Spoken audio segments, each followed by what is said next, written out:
Hello everyone, তোমরা সবাই কেমন আছো? আজকে চলে আসলাম নতুন একটা ভিডিও নিয়ে। আজকে যেহেতু বৃষ্টি পড়ছিল তাই আজকে মা বানিয়ে নিল খাসির মাংস। তো চলো দেখা যাক কীভাবে বানালো।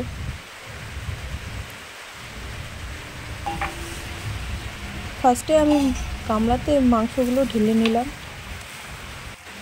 তারপরে মাংসগুলোকে ছোটো ছোটো করে কেটে নিলাম আর চর্বিগুলোকে আলাদা করে ফেলেছিলাম, কারণ চর্বিগুলো গলে যায় একসাথে দিলে, আর আলাদা করে দিলে যেমন করে রাখো তোমরা তেমন করে গোটা গোটা থেকে যাবে। তারপর মেটেগুলোও ছোটো করে নিয়েছিলাম, যেহেতু ওরা ছোটো করে দেয়নি তাই।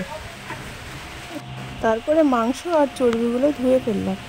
ধুয়ে ফেলার পরে মাকে আমি রসুন ছাড়িয়ে দিয়েছিলাম, মা হচ্ছে সাইডে মশলা বেটে নিচ্ছিল আর আমি আলু ভেজে নিচ্ছিলাম। তারপরে মা মাংস ম্যারিনেট করে নিল। এখানে দিয়ে দিয়েছিল আদা বাটা, জিরে বাটা, রসুন বাটা, ধনে বাটা, লঙ্কা বাটা, সব মশলা বেটে দিয়েছিল। মা কোনো গুঁড়ো মশলা ইউজ করেনি, মা পছন্দ করে না গুঁড়ো মশলা দেওয়ার। তোমরা চাইলে গুঁড়ো মশলা দিতেই পারো এখানে। তারপরে পেঁয়াজ কুচি, লবণ, হলুদ, তারপর অল্প পরিমাণে সর্ষে তেল সব দিয়ে ভালো মতন ম্যারিনেশন করে নিয়েছিল। তারপর আধ ঘন্টার জন্য ম্যারিনেশন করতে রেখে দিলাম। তারপর তেলের মধ্যে দিয়ে দিলাম গোটা মশলা, যেমন গরম মশলা, তেজপাতা, লং আর ইলাইচি। তারপরে দিয়ে দিলাম পেঁয়াজ কুচি। পেঁয়াজটা মোটামুটি ভাজা হয়ে গেছে, বেশি ভাজবো না। তারপরে মাংসটাকে দিয়ে দিলাম।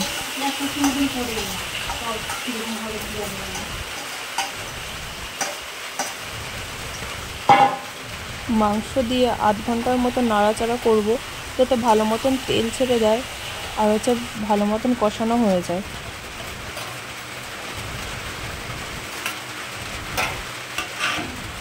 তোমাদের কাদের কাদের মটন খেতে ভালো লাগে কমেন্টে জানাতে ভুলো না, আমার তো বেশ ভালোই লাগে। তারপরে এই দেখো ঢেকে ঢেকে কষাতে হবে ভালো মতন। আর মা করে নিচ্ছিল পাশে আমের চাটনি, আমার আমের চাটনিও খুব ভালো লাগে। এই দেখো মাংসটাও মোটামুটি কষানো হয়ে এসছে, 60% মতন সেদ্ধ হয়ে গেছে। এবার আমরা কুকারের মধ্যে দিয়ে দেব দমের জন্য। পুরো মাটনটাকে কুকারের মধ্যে দেওয়া হয়ে গেল। এবার 3টে সিটি দেওয়ার পরে আমরা হচ্ছে গিয়ে মাটনটা নামিয়ে নেব। এই দেখো রেডি হয়ে গেল গরম গরম মাটন। সত্যি বিশ্বাস করো খুব সুন্দর স্বাদ হয়েছিল। তোমরাও চাইলে বাড়িতে বসে এরকম করে মাটন রান্না করে খেয়ে দেখতেই পারো।